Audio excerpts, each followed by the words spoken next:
Hi people, it's Archivist here, and today I am making a follow-up video to my comments on the 16-inch MacBook Pro, where I discovered that with my unit it has an issue with popping sounds whenever I interrupt the audio.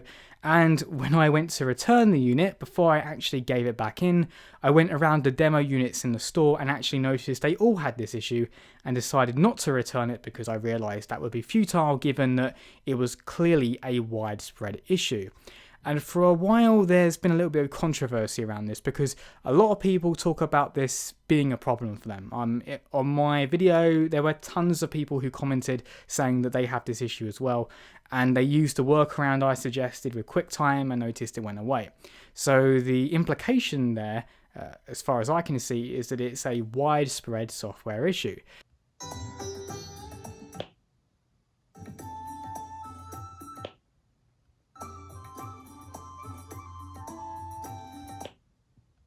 Now we have confirmation of this. Courtesy of MacRumors.com, there was this leaked comms that was sent out to Apple Store staff where they are being warned against replacing units based on this comment from customers. I will quickly read that out for you. If a customer hears a popping sound when playback is stopped on their MacBook Pro 16-inch 2019 when using Final Cut Pro 10, Logic Pro 10, QuickTime Player, music, movies, or other applications to play audio, users may hear a pop come from the speakers after playback has ended. Apple is investigating the issue. A fix is planned in future software updates. Do not set up service or replace the user's computer, as this is a software-related issue. So that is fantastic that they have acknowledged this issue, and even more so that there will be a fix incoming for this, because personally for me the 16-inch MacBook Pro is an almost perfect device. The one thing I don't like about it is this popping issue, and now there is a fair chance a driver in the future will fix it. And I'm sure I'm not the only 16-inch owner hearing that and thinking, thank God, thank you so much, because it's like the Achilles heel of the device. That and perhaps the slight ghosting on the screen, but that's been a thing on Apple products for a long time, so I won't go into that too much, but it is a thing. So yeah, we're going to see a fix to it, but there is a spicier take I would like to put in this video, and if you just want to deal with positivity, stop now, because this is going to be a little bit of a rant. So before I bought this product, I looked at a lot of reviews, because this is a lot of money for a lot of people, right? If you're in the UK, at minimum you're spending about £2,400 on this device. That's a lot. If you're a true video editor professional, maybe that's a wise investment for your career. But if you're like me and it's more of a hobbyist purchase, then you have to make a genuine consideration about it, right? Is this a good buy for me? And in order to make that decision, I need to know from reviewers, are there any problems with this device that Apple obviously aren't going to talk about?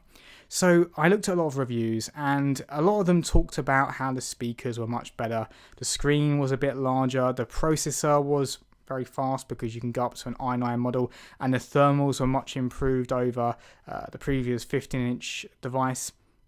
And that got me very excited, and honestly none of them had anything negative to say about this product.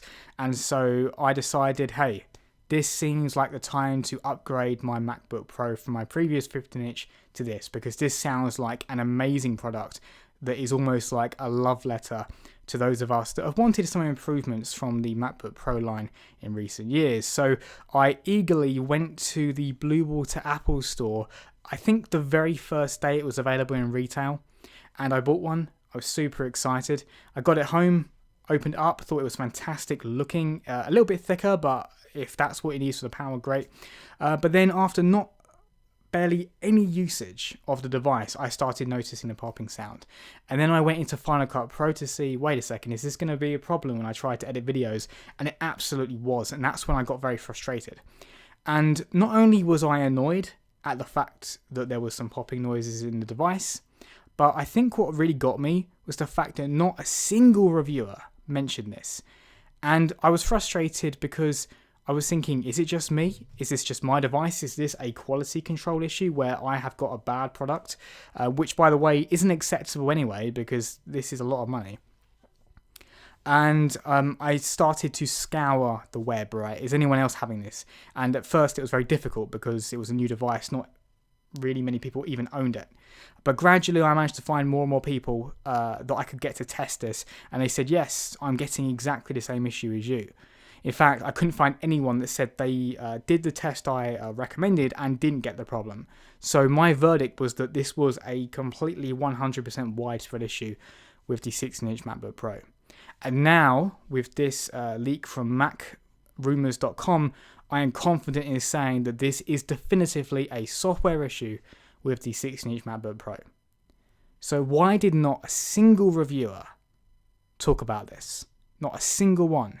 No one mentioned it. And in fact, that was one of the biggest issues I had in trying to get this issue brought to light. Because I was constantly getting people telling me, well, why did no reviewers mention it if you're having this issue? Why did no reviewer mention it if it's on every single product? And I was like, yeah, you're right. Why didn't that happen? And it made me start to second guess myself. I was like, why did no one talk about it? Even some bigger YouTubers who were very critical of Apple, why did they not talk about it? It was incredibly bizarre because it affects every unit. And to be honest, guys, look, if this was some cheapo laptop that I'd bought and it was making this sound, I'd just say, okay, fine. That's what I get for being a bit more conservative with the laptop I buy. And if it was an issue that occurred on other devices, I'd say, well, it's an inevitable function of these when they close down audio. I'd say it's not too much of a problem. But no, this is the first time I've ever, in all the products I've ever owned, Apple or otherwise, had this issue, and it's on one of the most expensive devices I've ever purchased in my entire life. And I thought, no, this isn't, I can say it's not too bad, but no, this is incredibly expensive. Why would anyone buy a device that's this much money and say, yeah, that's fine. It's fine, it's not really a problem. It's not really a problem. Well, you don't spend this much money to just say it's not really a problem. You spend this much money to get quality. I would have liked to have thought. I don't think that's an unreasonable ask when you're spending in the UK well over £2,000. In fact, for the top spec model in store, it was over £3,000. Imagine having such an insanely obvious defect that could have been caught by the most basic of testing and troubleshooting on a device that costs over £3,000. It's absolutely insane. And I don't know why this wasn't mentioned by any reviewers. I don't know why it got past QA. I don't know how it happened. I'm glad it's getting fixed. But look, when there are devices of this price level, I think there is a certain responsibility for product reviewers to give a review that doesn't just go to Apple's website and say, you can get a 9.9, you can get a 1TB SSD, you can get 16GB of DDR4, because anyone can read that. We're not all illiterate. We want to know the stuff that Apple doesn't tell us, because that's what we need to hear from reviewers to make an informed purchase. We need to know the weaknesses that aren't being talked about. And unfortunately, I feel as if the tech community let us down in this case. It's lucky that it was a software issue and it will be fixed. So I'm not leaving this in a begrudging way.